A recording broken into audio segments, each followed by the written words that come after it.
ओम सहजात्म स्वरूप परम गुरु शुद्ध चैतन्य स्वामी ने नमः। श्री उपदेश शुद्ध सार जी में सम्यक चारित्र का विषय समझने का प्रयास कर रहे हैं। दर्शन मोहांध का और सम्यक दृष्टि जीव का चारित्र व्यवहार और निश्चय की अपेक्षा से जिसे पता नहीं है वो कहीं न कहीं व्यवहार में ऐसे अटक जाता है कि अपने स्वरूप को, स्वभाव रूप चारित्र को भूलकर बाहर के वेश रूपी चारित्र को ही अपना धर्म मान बैठता है। यहाँ कह रहे हैं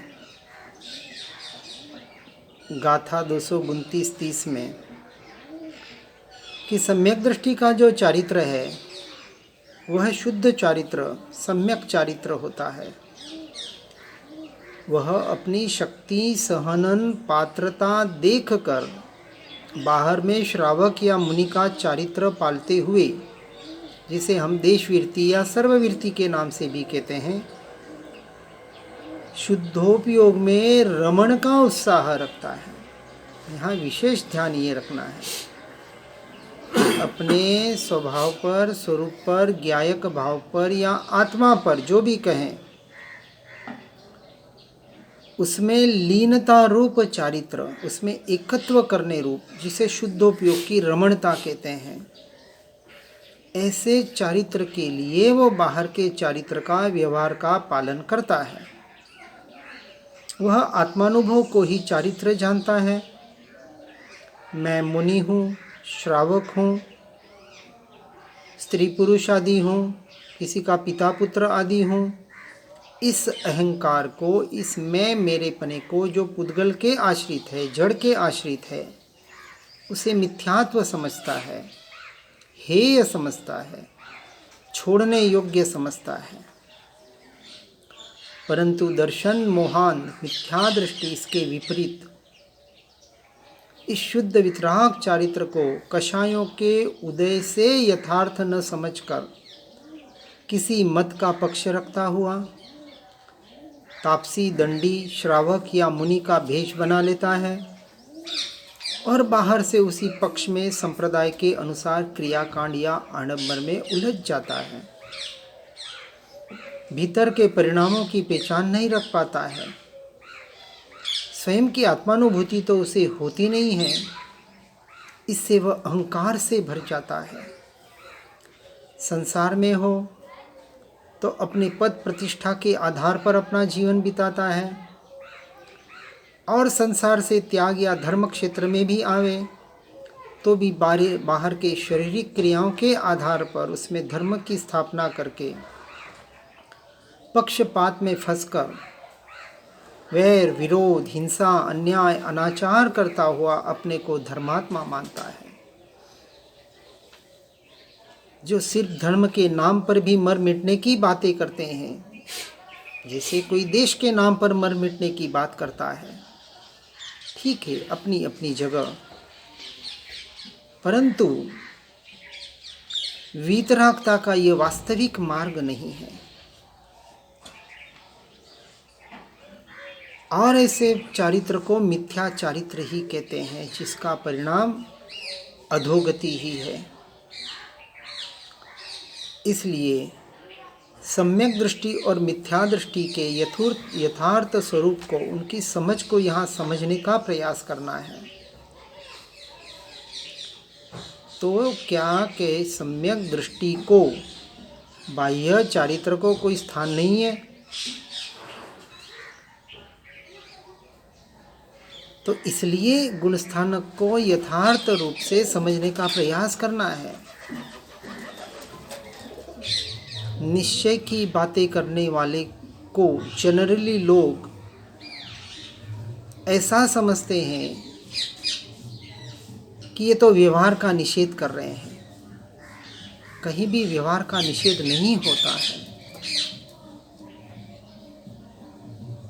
व्यवहार सहित सम्यक दर्शन या सम्यक दर्शन सहित व्यवहार से इसका प्रतिपादन होता है।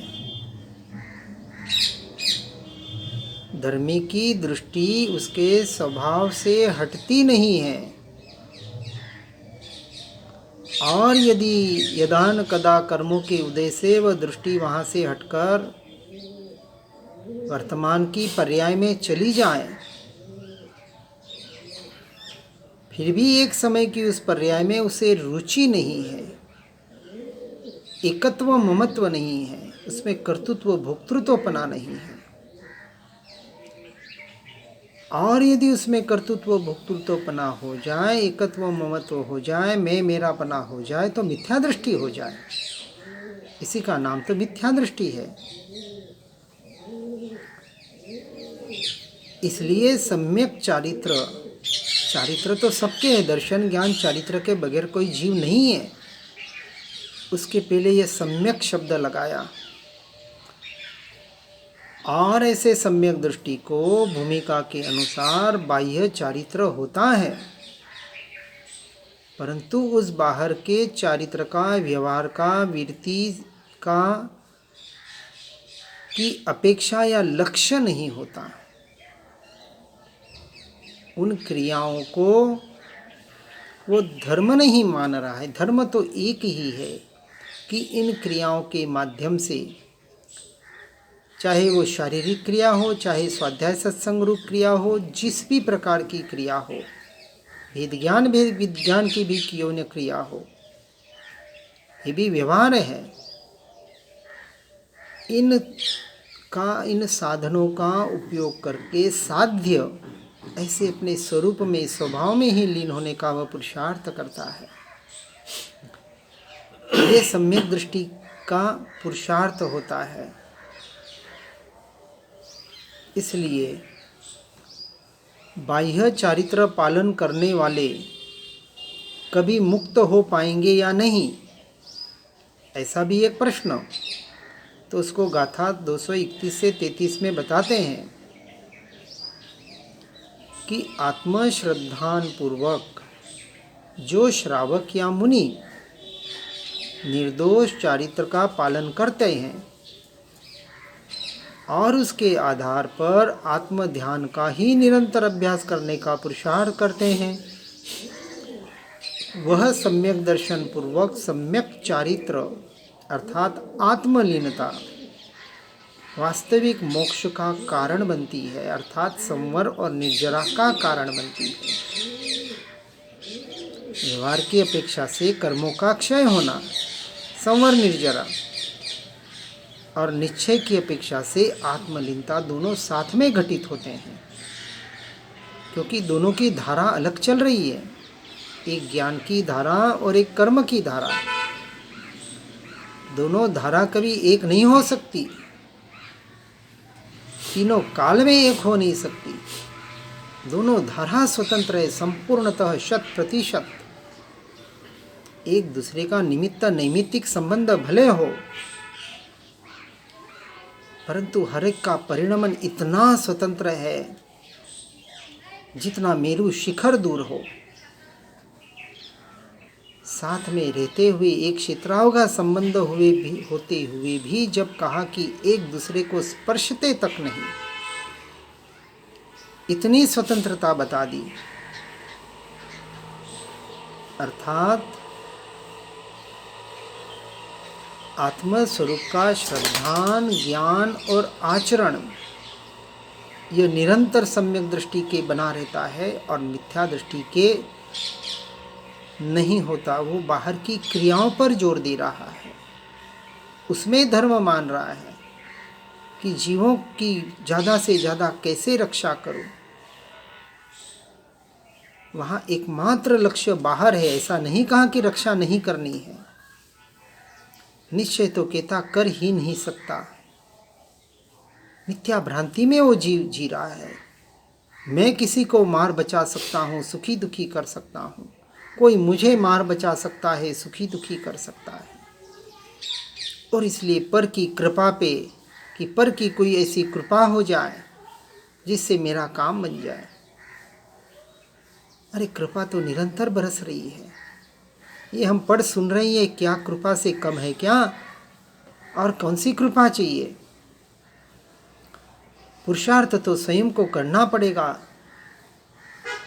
अनुभूति कृपा से नहीं होती है। कोई अन्य अलग विधि विधान बता दे, भले निश्चय उसे स्वीकार नहीं करता है। इसलिए आत्मज्ञान सहित और आत्मज्ञान रहित, इन दोनों बात पे विशेष जोर देना है। क्रिया भले दोनों की एक जैसी हो सकती है, लेकिन क्रिया का नाम वास्तविक सम्यक चारित्र नहीं है। चारित्र हो सकता है, और मुनि धर्म तो छठा गुणस्थानक एकमात्र शुद्धोपयोग रूप है। अंतर्मुहूर्त आत्मलीनता, इसके अलावा कोई मुनि छठे गुणस्थानवर्ती हो ही नहीं सकता। आचार्य कुंद देव स्पष्ट कहते हैं इस बारे में।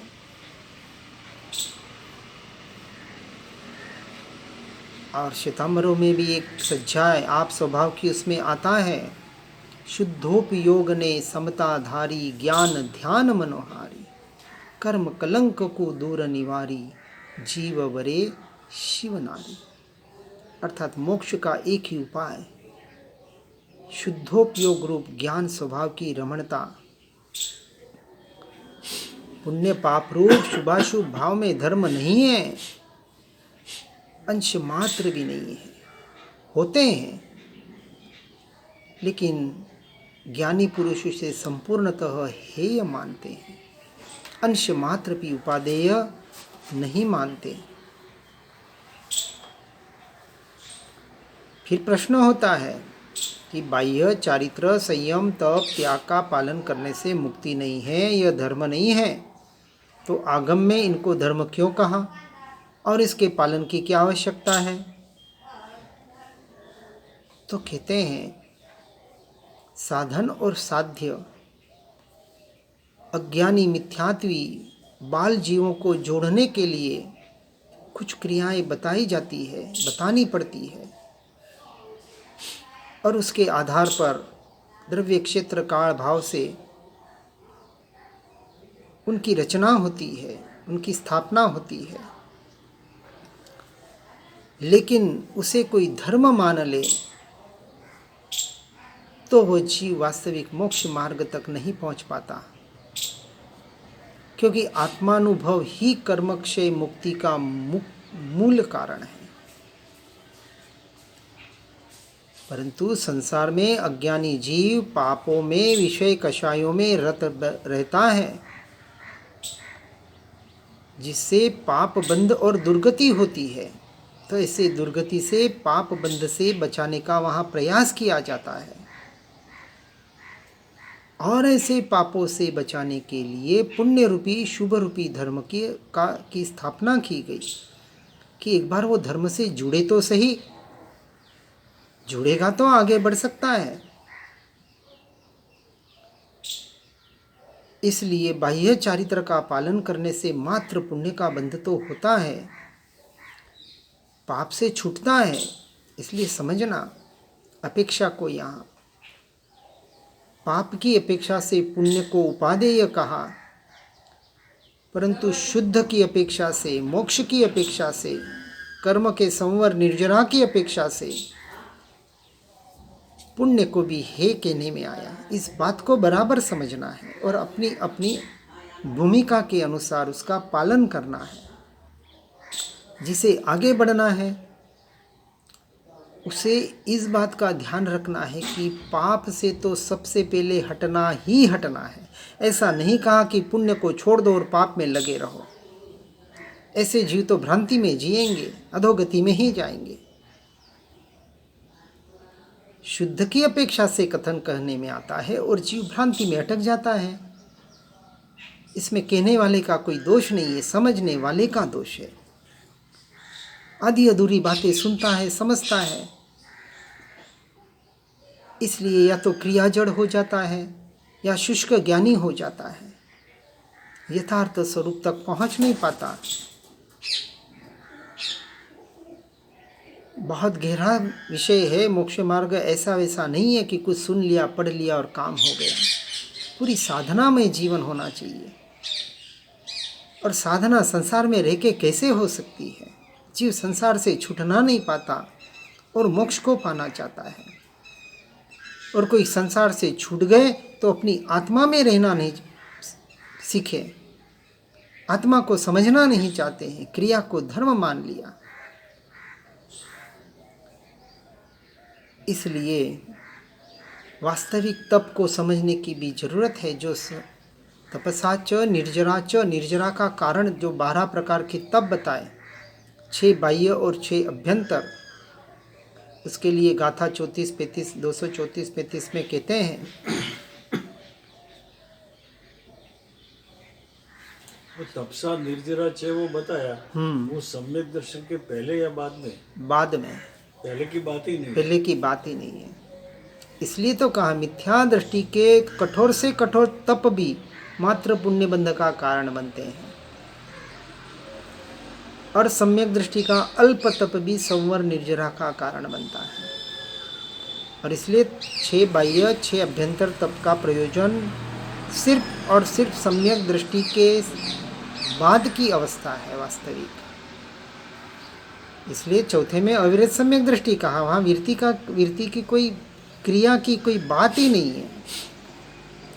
करे तो अच्छी बात है, उसका निषेध भी नहीं है, लेकिन उस पर जोर नहीं होता है।